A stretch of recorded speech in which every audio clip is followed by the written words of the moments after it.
बिस्मिल्लाहिर्रहमानिर्रहीम। मेरा नाम है बैरिस्टर मोहम्मद शहरोज़ इकबाल। आज की इस वीडियो में मैं एक्सप्लेन करूँगा पोस्ट स्टडी वर्क वीज़ा, इसकी जो ऑस्ट्रेलियन स्टूडेंट वीज़ा के बाद जो पोस्ट स्टडी वर्क वीज़ा की स्ट्रीम है।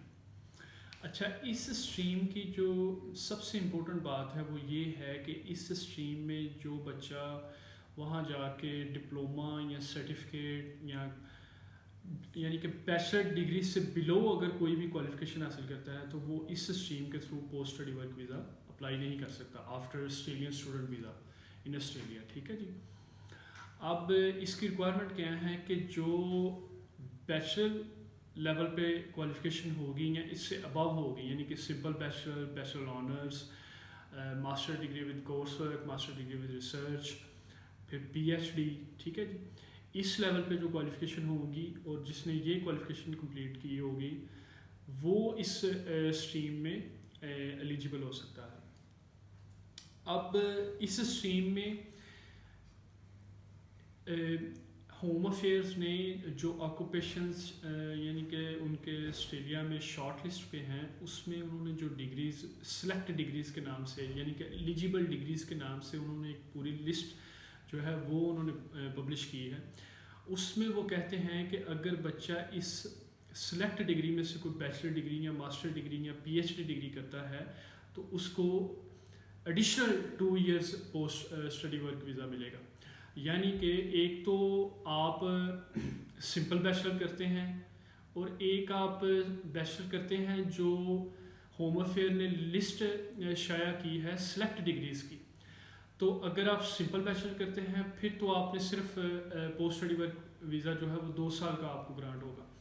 और अगर आप वो जो सेलेक्ट डिग्री करते हैं, सेलेक्ट डिग्री में बैचलर्स भी है, मास्टर्स भी है और पीएचडी भी है, तो फिर आपका जो पोस्ट स्टडी वर्क वीज़ा होगा वो अगर आप बैचलर करते हैं तो 2 की बजाय आपका पोस्ट स्टडी वर्क वीज़ा जो होगा वो 4 साल का होगा। ठीक है जी।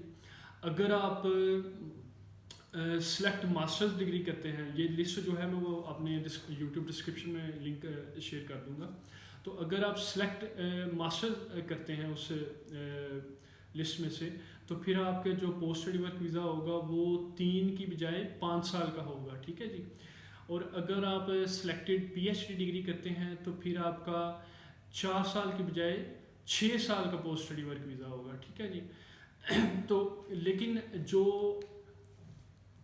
सेलेक्ट डिग्री में बच्चा डिग्री करेगा उसको जब एक्सटर्नल 2 साल का पोस्ट स्टडी वर्क वीज़ा मिल जाएगा तो चाहे उसने वो रीजनल एरिया में किया हो या चाहे उसने मेन सिटीज़ में किया हो तो वो बाद में ये क्लेम नहीं कर सकता कि मैंने रीजनल में स्टडीज़ की है तो मुझे रीजनल का भी एक्स्ट्रा जो है वो 1 ईयर या 2 इयर्स की एलिजिबिलिटी जो है वो मैं मीट कर रहा हूँ तो मुझे वो भी ग्रांट किया जाए।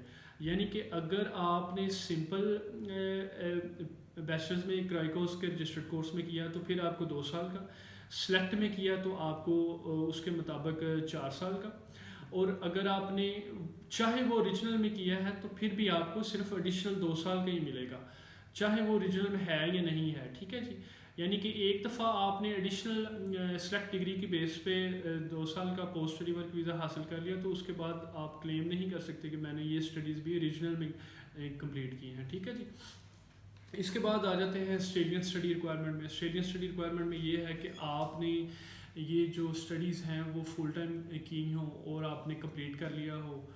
कोर्स जो है वो आपका क्राइकोस से रजिस्टर्ड होना चाहिए। ठीक है जी। फिर आपने जो कोर्स कंप्लीट किया हो वो एटलीस्ट 2 इयर्स का कोर्स होना चाहिए और वो फिर 92 वीक्स का होना चाहिए और 16 जो मंथ्स हैं वो आपने ऑस्ट्रेलिया के अंदर रह के ये कोर्स कंप्लीट किया हो। ठीक है जी। अच्छा, इसमें एक और चीज़ आ जाती है कि इस स्ट्रीम में भी जैसे ग्रेजुएट स्ट्रीम में मैंने एक्सप्लेन किया था कि अगर आपने खुद इसकी ट्यूशन फ़ी पे की है पोस्ट स्टूडेंट वीज़ा के ऊपर तो फिर आप इस वीज़ा के एलिजिबल हैं। अगर आप किसी स्कॉलरशिप बेस पे आए हैं यानी कि आपको स्कॉलरशिप मिली है डिफेंस डिपार्टमेंट से या होम अफेयर्स डिपार्टमेंट से या फॉरेन अफेयर डिपार्टमेंट से, ट्रेड अफेयर डिपार्टमेंट से, तो फिर आप अगर आपकी ट्यूशन फ़ी उन्होंने पे की है स्कॉलरशिप के थ्रू, तो फिर आप इस वीज़ा के एलिजिबल नहीं हैं। और अगर आपने प्रीवियसली भी ये वीज़ा ऑब्टेन किया हुआ है 485 या 476, तो फिर भी आप इस वीज़ा के एलिजिबल नहीं हैं। इसमें आ जाते हैं कि आप जब ये वीज़ा अप्लाई करें तो उस वक्त आप, अगर आप ऑस्ट्रेलिया के अंदर हैं तो आप ब्रिजिंग वीज़ा पे होना चाहिए, या ब्रिजिंग वीज़ा है या बी। अगर आप आउट ऑफ ऑस्ट्रेलिया हैं तो आप सब्सटेंटिव स्टूडेंट वीज़ा पे किसी और पे होना चाहिए, ठीक है जी, अगर आप ये वीज़ा अप्लाई करना चाहते हैं। आपकी एज जो है वो मिनिमम 50 से लेस होनी चाहिए। और जो आइट्स की रिक्वायरमेंट है उसमें वो ये कहते हैं कि आइट्स अगर आपने पिछले 3 साल में किया है, यानी कि इस वीज़ा को सबमिट करने से पहले, वो एकेडमिक है या जनरल, इसको मेंशन नहीं किया हुआ। इट डजंट मैटर कौन सा आप आइट्स करते हैं, लेकिन आपने ओवरऑल 6 लिया, नो लेस देन 5 लिया, तो आप एलिजिबल हैं इस वीज़ा को अप्लाई करने के लिए। इसके बाद आ जाते हैं ऑस्ट्रेलियन फेडरल पुलिस चेक आ जाता है, फिर आपका ओवरसीज़ स्टूडेंट हेल्थ कवर, इसमें वो कंसिडर नहीं करते, non overseas student health cover आपको लेना पड़ेगा, ठीक है जी। तो ये सारी रिक्वायरमेंट्स थी जिसमें मैंने बेसिकली एक्सप्लेन कर दिया कि एक सिंपल डिग्री है, फिर एक सेलेक्ट डिग्री है। अगर आप सिंपल डिग्री में करेंगे तो आप सिर्फ 2 साल का पोस्ट स्टडी वर्क वीज़ा के लिए, सेलेक्ट डिग्री में करेंगे तो एक्सटर्नल 2 साल, यानी कि एक एडिशनली 2 साल के लिए आप एलिजिबल हो जाएंगे पोस्ट स्टडी वर्क वीज़ा के लिए। और अगर आप एडिशनल सेलेक्ट डिग्री की है, चाहे रीजनल एरियाज़ में की है, तो आप दोबारा रीजनल एरिया के लिए second subsequent post study work visa नहीं अप्लाई कर सकते कि मैंने ये स्टडीज़ जो कंप्लीट की हैं सेलेक्ट डिग्री, ये भी मैंने रीजनल वीज़ा में की। तो ये थी मुख्तसर सी वीडियो। अगर आपको ये वीडियो पसंद आई तो काइंडली लाइक करें, सब्सक्राइब करें, शेयर करें। बहुत शुक्रिया, थैंक यू।